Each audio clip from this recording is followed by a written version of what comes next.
Albania Space, kanali më i ri në YouTube. Subscribe, like dhe comment kanalit më të ri të shqiptarëve anë mban botës. Ngjarjet marrin një kthesë edhe më emocionale, ndërsa Alja është e shkatëruar nga gjithçka që ka ndodhur. Mes kaosit dhe pasigurisë, ajo ndjen një peshë të madhe në zemër. E shqetësuar për Boranin që lufton në koma, për Denizit të vogël dhe për të ardhmen e saj. E përmbytur në lot, Alja i drejtohet Cihanit me një pyetje që i del nga shpirti. A më ke dashur ndonjëherë? A më do ende? Fjalët e saj mbajnë brenda gjithë frikën e humbjes. Ajo vazhdon me zë të dridhur. Të dua shumë, të kam dashur gjithmonë dhe nuk dua të humbas. Për një moment, gjithçka duket se ndalet. Cihani e sheh në sy dhe i përgjigjet pa hezitim. Edhe unë të dua shumë. Ky rrëfim i ndërsjell dashurie i lehtëson sadopak dhimbjen Aljas.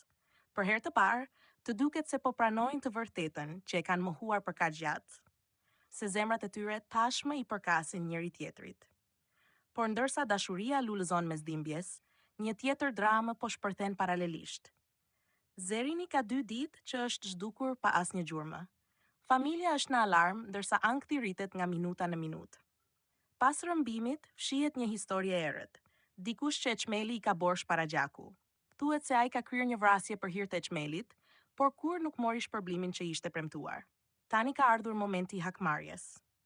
Megjithse Eçmeli e di shumë mirë se kush e ka rrëmbyer vajzën e tij, ai zgjedh të heshtë. Frika se mos i dalin në dritë sekretet dhe pisleqet e së kaluarës e bën të manipulojë situatën. Madje, për të larguar dyshimet nga vetja, ai hedh fajin mbi Kajan. Vajzën time e ka rrëmbyer Kaja, pretendon ai, edhe pse e di që nuk është e vërtetë. Ndërkohë, rrëmbyesi dërgon mesazhin e tmerrshëm. Nëse e do vajzën gjallë, më sill paratë që më takojnë. Jeta e Zerinit varet në një fije peri, por rreziku nuk mbaron me kaq. I rrëmbyesi i ka përgatitur një kurth vdekjeprurës. Ai lidh një armë me derën e dhomës ku mbahet Zerini. Në momentin dikush do të tentojë ta hap, arma do të shkrep automatikisht dhe plumbi është drejtuar drejt ballit të saj. Një plan i ftohtë, i menduar për të mos lënë asnjë shans shpëtimi. Kur më në fund zbulohet vendodhja e saj, të gjithë nësitojnë drejt atij vendi. Zemrat u rahin fort nga frika dhe shpresa. Kaja, i pushtuar nga emocioni sapo e gjen Zerinin, vrapon drejt derës pa menduar për rrezikun. Në atë moment fatal, ai e hap derën.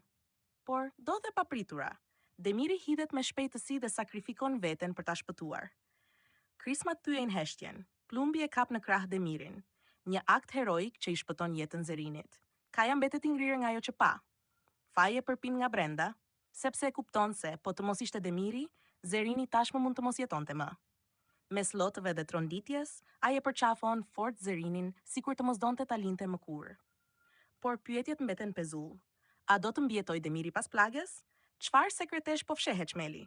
Dhe a është kjo vetëm fillimi i një hakmarrjeje edhe më të madhe? Një gjë është e sigurt, stuhia sapo ka filluar.